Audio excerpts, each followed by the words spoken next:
Kita semua sering mendapatkan informasi seperti berita ini, yaitu banyaknya karya anak bangsa yang tidak diterima di negaranya sendiri oleh pejabatnya, oleh regulasi yang herannya rakyatnya diam-diam baik mendiamkan pejabat yang kejam kepada karya anak bangsanya sendiri. Ada apa dengan Indonesia sih? Kita infokan lebih rinci. Kita pasti tahu berita ada anak SMA yang penelitiannya ditolak 11 kali di Indonesia. Dia bernama Christopher Farrell Melanio Kusuma. Awalnya, dia hanya ingin mendownload sebuah game. Karena kuotanya terbatas dan ukuran gamenya yang sangat besar, jadi dia tidak bisa mendownload games tersebut. Lalu, dia melakukan penelitian tentang data compression, software pengkompres data agar jadi kecil. Akhirnya, dia mendapatkan banyak insight dari penelitian tersebut. Dan karena dia tahu bahwa ternyata belum ada satupun orang Indonesia yang melakukannya, dia pun melanjutkan penelitiannya mengenai data compression tersebut. Dia percaya kalau ada alat yang bisa mengkompres data hingga kecil bahkan hingga nano informasi, maka alat itu pasti sangat berguna di masa depannya. Lalu hasil penelitiannya dibawa di banyak ajang kompetisi daerah maupun nasional, tetapi penelitiannya tidak ada yang menanggapi.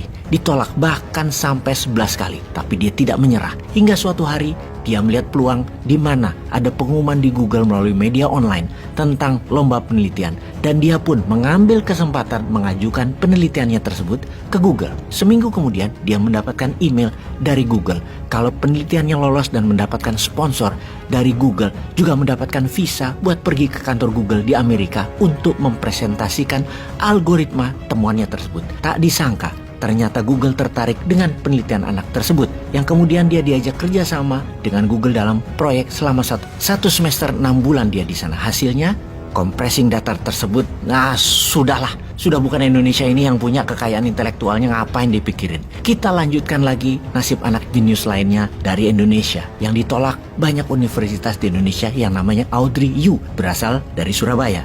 Sebagai bocah ajaib, dia menyelesaikan SD-nya hanya dalam 5 tahun, menyelesaikan SMP-nya dalam 1 tahun, menyelesaikan SMA-nya hanya dalam 11 bulan. Pada usia 10 tahun dia mencatat nilai TOEFL dengan nilai 573 yang merupakan rekor termuda di Indonesia yang bisa mencapai nilai tersebut. Usia 11 tahun sudah bisa menghafal kamus bahasa Inggris setebal 650 halaman. Ketika usia 13 tahun tidak ada satu universitas di Indonesia yang mau menerima dirinya, yang akhirnya dia memilih ke Amerika karena menjadi rebutan banyak kampus ternama di Amerika. Dan pilihannya, dia masuk ke Universitas Virginia di Amerika. Dia mengambil jurusan fisika di University of Virginia, lulus dalam 2 tahun dengan nilai sempurna. Sekarang dia mengajar bahasa di Tiongkok buat siswa-siswi Tiongkok yang mau melanjutkan studi di luar negeri, juga untuk siswa agar lulus ujian SAT atau Scholastic Aptitude Test, sebuah tes untuk mengukur kemampuan calon mahasiswa untuk bisa melanjutkan ke sekolah tinggi di Amerika. Oke, kita mundur sebentar ke pesawat N250-nya Pak Habibie yang jenius. Sebuah pesawat fly-by-wire, karyanya tersebut adalah sebuah mahakarya penerbangan dunia. Pak Habibie melihat bahwa dengan 17.000 pulau di Indonesia, untuk membuat kesetaraan, maka semuanya harus terkoneksi. Maka untuk menyambung pulau satu dengan yang lainnya, untuk transportasi dan distribusi, pesawat berbaling-baling dengan mesin turboprop yang hanya memerlukan landasan pendek, murah biayanya, irit adalah solusinya. Hanya dengan menyambungkan semua jalur, maka kesetaraan akan terjadi di Indonesia. Disambungkan menggunakan pesawat N250 dan serial pesawat karya anak bangsa lainnya. Namun, hingga saat ini, produksi massal tidak terjadi. Impian sudah 30 tahun lebih tidak pernah dimulai, diabaikan, tidak dilanjutkan, tidak dipermudah, tidak dibantu. Kita juga tahu nyali pejabat itu takut dengan hegemoni Barat dan hegemoni Tiongkok. Impian menguasai dirgantara Indonesia itu dipatahkan oleh IMF. Hingga saat ini tidak ada yang berani melawannya. Semua pasti sudah tahu kan, IMF salah satu yang membatasi gerak Indonesia untuk jadi raja udara di negeri sendiri. Pastinya sudah 4 presiden setelah Habibie juga tidak menganggap karya anak bangsa untuk produksi massal pesawat tersebut dan dijadikan flagship armada nasional. Tidak dilakukan. Masih mimpi dan masih jauh yang paham kekuatan nasional berbasis dirgantara sebagai alat angkut penyimbang transportasi laut, di mana transportasi laut digunakan sebagai pembawa kargo dan barang berat ke seluruh pelosok pulau Indonesia.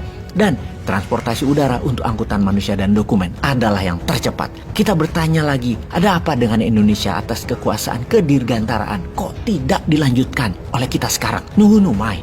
Oke, kita tengok ke Elon Musk, maka pasti kita mengingat atau menengok ke Ricky Elson, sang jenius listrik yang di tahun 2012 pemuda Indonesia ini sudah membangun mobil listrik jauh sebelum Elon Musk membangunnya di Amerika. Di mana kita tahu di awal Tesla dibangun, beda dengan mobil listriknya Ricky Elson dibangunnya. Di sini di Indonesia dipersulit, sedangkan di Amerika Tesla mendapatkan subsidi pajak yang besar.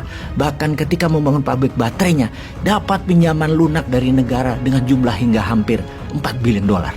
Kita mobil listrik Ricky tidak lulus uji emisi. Latai bener ya, masa mobil listrik ada emisi gas buang yang membahayakan lingkungan? Bilang aja Indonesia nggak boleh maju, harus di bawah Amerika, harus manut di bawah Tiongkok dan seterusnya. Abadi nan jaya, sampai miskin Indonesia harus ikut mereka, sampai habis sumber daya alam, nggak boleh makmur, harus begini-begini saja, diam-diam baik, nggak usah macem-macem itu Indonesia. Bisa panjang barisan karya anak bangsa yang akan membuat Indonesia sesungguhnya bisa jadi global player dalam waktu dekat. Namun hal itu tidak akan jadi kenyataan kalau masih old man yang berkuasa, yang pro kekuasaan hegemoni, bukan pro kekuatan anak bangsa dan kekuatan sendiri. Sahabat, bagaimana komentar sahabat akan informasi kali ini?